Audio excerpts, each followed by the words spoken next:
Assalamualaikum warahmatullahi wabarakatuh. Alhamdulillahi wahda, wassalatu wassalamu ala rasulillah. Sahabat Ferry Channel, rahimakumullah. Pembahasan di video kali ini masih tentang jin, dan kita akan membahas tentang jin yang paling bahaya. Manusia sudah sepatutnya waspada kepada jin ini, yaitu jinu al-asyik, jin al-asyik. Ikhwatal iman rahimani wa rahimakumullah. Yang mana kita tahu bahwa jin diciptakan oleh Allah Subhanahu wa taala setelah Allah Subhanahu wa taala menciptakan para malaikat, dan sebelum Allah menciptakan Adam alaihi salatu wassalam. Kehidupan jin sama dengan kehidupan manusia. Mereka menempati bumi, dan jin juga mukallaf sama dengan manusia berdasarkan firman Allah Subhanahu wa taala, "Wa ma khalaqtul jinna wal insa illa liya'budun." Tidaklah aku ciptakan jin dan manusia kecuali keduanya disuruh untuk beribadah kepada Allah Azza wa Jalla. Di antara bangsa jin ada jin-jin yang soleh. Wa inna minna solihuna, dan di antara kami ada jin-jin yang soleh. Wa minna duna zalik, tetapi ada yang tidak soleh, ada yang jahat. Kunna tara'iqa qidada, kami menempuh jalan yang berbeda-beda. Sama seperti manusia, ada orang baik, ada juga orang jahat. Di antara jin yang menjadi anak buah iblis, ada jin yang paling jahat dan selalu menggoda manusia, menggoda Bani Adam. Dia adalah jinul asyik, jin yang disebut dengan jin al-asyik. Siapa jin asyik ini? Bagaimana dia dikatakan akhtarul jin, jin yang paling bahaya, terutama bagi kaum muslimin? Dan bagaimana caranya kita lepas dari jin al-asyik ini? Ikhwatal iman rahimani wa rahimakumullah. Kita tahu bahwa di antara cara jin masuk ke tubuh manusia adalah dengan cara masuk ke jalan darah manusia. Dan itu berdasarkan hadis Sofia radhiyallahu anha yang dikeluarkan oleh Imam Bukhari dan Muslim.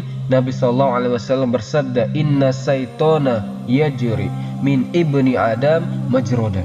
Sesungguhnya syaitan masuk kepada Adam itu yaitu dari jalan darah Bani Adam. Disitulah kemudian jin masuk ke dalam tubuh manusia, kemudian ia mengganggu manusia. Makanya ada sebuah hadis yang mana Nabi SAW pernah mengatakan dalam hadis Aisyah radhiyallahu anha, kata Nabi SAW, "Inna fikum al-mugharribun." Sesungguhnya di antara kalian ada orang-orang yang disebut al-mugharribun. Kemudian Aisyah radhiyallahu anha bertanya kepada Rasul, "Wa mal mugharribuna ya Rasulullah?" Apa yang dimaksud mugharibun itu wahai Rasul? Maka Nabi SAW mengatakan, "Allazina yastariku fihimul jin." Al-mugharibun adalah orang-orang yang jin itu selalu ikut serta bersama mereka. Dari situ kita tahu bahwa ada orang-orang yang mereka senantiasa bersama jin, jin al-asyik, dan tidak suka dengan yang lainnya. Oleh karena itulah kenapa jin asyik ini dikatakan akhtarul jin, jin yang paling bahaya. Karena dia tidak mau melepaskan orang yang disukainya, maka disebut asyik karena dia mencintai manusia. Jin yang sudah tergila-gila kepada manusia sehingga dia tidak akan melepaskan orang yang dicintainya. Makanya jin ini paling bahaya yang disebut dengan jin al-asyik ini. Lalu teman-teman, apa saja gangguan-gangguan jinul asyik ini kepada manusia? Para ulama mengatakan yang paling bahaya biasanya jin al-asyik ini menggoda manusia-manusia yang belum menikah, anak-anak muda yang belum menikah ataupun gadis-gadis yang belum menikah. Maka anak-anak muda dan gadis-gadis ini akan dinikahi oleh jin dalam tidur-tidur mereka, sehingga mereka ditanamkan perasaan tidak suka menikah. Makanya kita lihat ada anak-anak muda yang usianya sampai 40, 50, 60, ada yang belum menikah, jomblo. Ataupun ada seorang wanita, terkadang dia belum menikah, tetapi dia tidak mau menikah. Atau mungkin sudah pernah menikah, padahal belum menopause, tapi dia tidak mau menikah. Lah manusia-manusia yang tidak mau menikah, hakikatnya ada jinul asyik dalam badannya itu. Ada jin yang senantiasa menyukai dia, sehingga jin membuat orang itu untuk tidak menikah. Dan hanya menikah dengan dia saja, dengan jin. Tentu ini sangat bahaya teman-teman. Atau terkadang jinul asyik ini dibuatnya laki-laki itu suka dengan laki-laki, ataupun perempuan suka dengan perempuan, atau mungkin suka sendirian, di kamar sendirian mendengarkan musik, melihat internet ataupun hal-hal yang tidak layak dilihat atau tidak layak ditonton. Akhirnya kemudian dia berdua-duaan dengan jin yang disebut jinul asyik ini, dan ini sangat bahaya. Ataupun kata para ulama, jinul asyik ini kalau sudah bersama manusia, maka dia akan membuat manusia itu jauh dari agama, dimalaskan sholat, dimalaskan berdoa, dimalaskan berzikir, kemudian didorong-dorong untuk bermaksiat kepada Allah Azza wa Jalla, berzina dan yang semacamnya, terutama dibuat bencikan dengan Al-Quran. Maka orang-orang yang dimasukkan jinul asyik ini atau jinul asyik ini terus bersamanya, maka ia dimalaskan ibadah, terutama membaca Al-Quranul Karim. Kemudian juga di antara godaan-godaan jinul asyik kepada manusia, manusia ini selalu sempit dadanya. Jadi ghaiku fi sodrihi, merasa sempit dadanya. Kemudian terkadang sadidul hazni daim. Jadi kalau sedih itu sedih terus, tidak pernah berhenti. Umpamanya orang tertimpa musibah, ketika ditinggal oleh orang yang dicintainya, dibuat sedih terus, seolah-olah kemudian kesedihannya itu tidak ada hentinya. Ataupun kemudian, kata para ulama, termasuk juga adalah dibuat susah selalu, letih selalu, lelah selalu, sudah minum jamu sana, jamu sini, obat sana, obat sini, urut sana, urut sini, tetapi badan itu tetap lemah, lemas. Apalagi mau sholat, lemah badannya.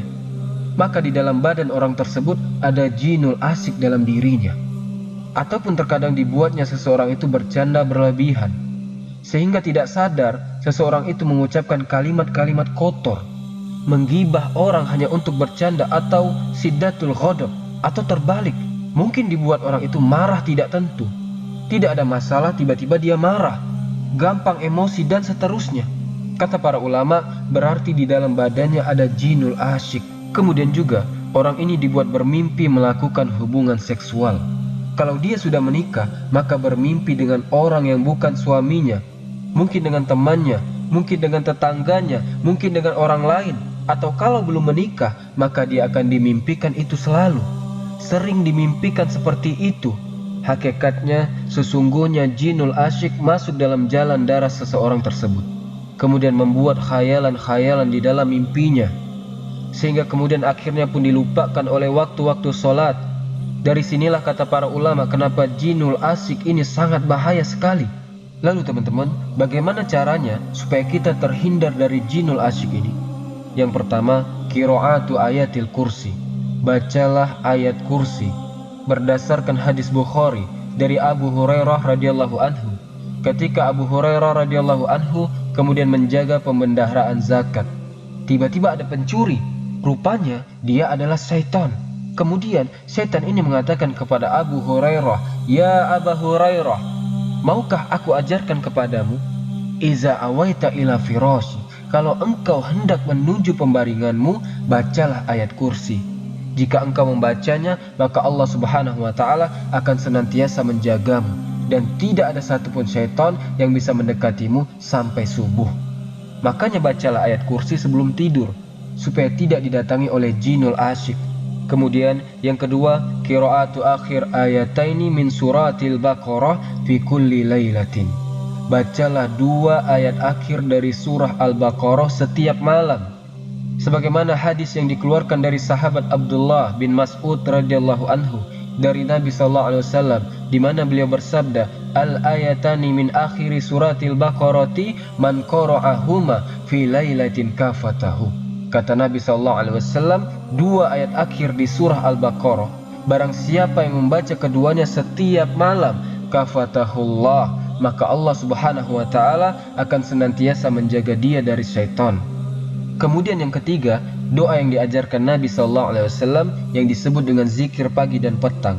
Ma'ruf zikir pagi dan petang. Ada zikir yang dibaca di pagi hari, ada zikir yang dibaca di sore hari. Dan itu sangat membantu kita menjauhi dari gangguan jinul asyik ini. Kemudian juga kalau Anda punya minyak misik, maka selalulah minyak misik itu digunakan untuk wewangian badan kita. Kemudian kasih ke pakaian kita, karena malaikat itu suka dengan yang wangi-wangi, sedangkan syaitan itu suka dengan yang berbau busuk. Maka ketika badan kita wangi, pakaian kita wangi, maka malaikat akan mendekat dan jinul asyik akan menjauh. Kemudian juga perbanyaklah baca Al-Quran, karena orang yang membaca Al-Quran itu bisa melemahkan tipu daya syaitan Ingat, syaitan itu memiliki tipu daya, tetapi tipu daya syaitan bisa dilemahkan dengan Al-Quran, maka perbanyak membaca Al-Quran. Kemudian bagi antum anak-anak muda yang belum menikah dan sudah sanggup untuk menikah, maka menikahlah. Karena Nabi SAW mengatakan dalam sebuah hadis, "Wahai pemuda, wahai anak-anak muda, apabila kalian sudah memiliki kesanggupan menikah, maka menikahlah. Karena itu bisa menundukkan pandangan dan bisa menjaga kemaluan. Karena di antara godaan jinul asyik kepada laki-laki, biasanya dibuatnya laki-laki itu melakukan hal-hal yang diharamkan Allah Subhanahu wa Ta'ala. Contoh saja, orang melakukan onani, laki-laki. Dan dari sini Imam Syafi'i rahimahullahu ta'ala mengatakan itu termasuk amalan syaitan. Maka Imam Syafi'i berpendapat bahwa onani itu haram karena bertentangan dengan firman Allah Subhanahu wa Ta'ala, "Wallazina hum li furuzihim hafizun illa ala azwajihim aw ma malakat aymanuhum." Dan orang-orang yang bertakwa dan beriman itu adalah orang-orang yang menjaga kemaluan mereka, kecuali kepada istri-istri mereka atau kepada budak-budak mereka. Begitu juga wanita, kurang lebih dengan laki-laki. Oleh karena itulah menikah solusi terbaik. Kata para ulama, untuk menghindarkan seseorang itu dari gangguan jinul asyik, termasuk juga menjaga doa setiap masuk ke tempat-tempat yang disuruh untuk berdoa. Contoh saja kamar mandi. Kenapa kemudian Nabi SAW kemudian berdoa, mengajarkan doa setiap kita masuk ke kamar mandi? Allahumma inni a'udzubika minal khubsi wal khaba'its. Karena jinul asyik ini, kalau dia laki-laki, maka dia akan menggoda perempuan. Kalau jin ini perempuan, maka dia akan menggoda laki-laki. Dan di kamar mandi itu teman-teman, banyak jinul asyik yang disebut dengan khubsi wal khaba'its, jin laki-laki dan jin perempuan. Mereka banyak di kamar mandi. Makanya orang yang membaca ta'awudz ketika masuk ke kamar mandi, walaupun dia telanjang bulat, aurat besarnya nampak, maka Allah akan tutupi dan jin-jin itu tidak bisa melihatnya. Tetapi kalau seandainya seseorang itu tidak membaca doa ini, langsung saja masuk ke kamar mandi, maka mereka jinul asyik ini bisa melihat aurat kita. Kalau selalu keseringan melihat aurat kita, boleh jadi jinul asyik itu akan jatuh cinta kepada kita. Kalau jin ini sudah cinta, maka dia tidak mau melepaskan kita, na'udzubillah. Termasuk juga Nabi SAW menganjurkan kepada suami istri, apabila melakukan hubungan, untuk membaca bismillah dan ta'awudz. Termasuk juga Nabi SAW menganjurkan kepada suami istri apabila melakukan hubungan untuk membaca bismillah dan ta'awudz kepada Allah dari syaitonir rajim. Nabi SAW mengatakan, "Lau ana ahadakum idza arada an ya'tiya ahlahu qala bismillahi Allahumma jannibna syaiton wa janibis syaiton ma razaqtana fa innahu in yakbil bainahuma waladun fi zalika lam yazurruhu syaitonu abada." Kalau seandainya salah seorang di antara kalian ketika mendatangi istrinya, dia membaca bismillah, "Ya Allah, jauhkan dari kami syaitan, jauhkan syaitan dari apa yang akan kau rizkikan kepada kami. Kalau ditakdirkan keduanya ini memiliki anak, maka syaitan tidak akan memudaratkan dia selamanya."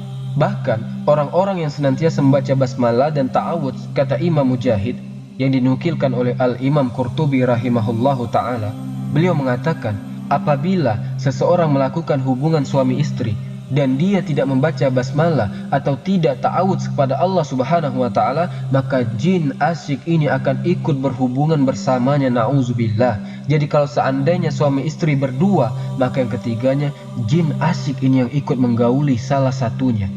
Inilah kemudian firman Allah Azza wa Jalla ketika mensifati para bidadari surga, "Lam yatmishunna insun qablahum wala jan." Di mana para bidadari itu tidak pernah disentuh oleh para manusia, begitu juga disentuh oleh jin. Karena di surga itu semua mengingat Allah Subhanahu wa Ta'ala dan tidak ada yang mengganggunya. Kehidupan yang sangat sempurna, berbeda dengan di dunia. Kita harus banyak-banyak ta'awudz kepada Allah Subhanahu wa Ta'ala.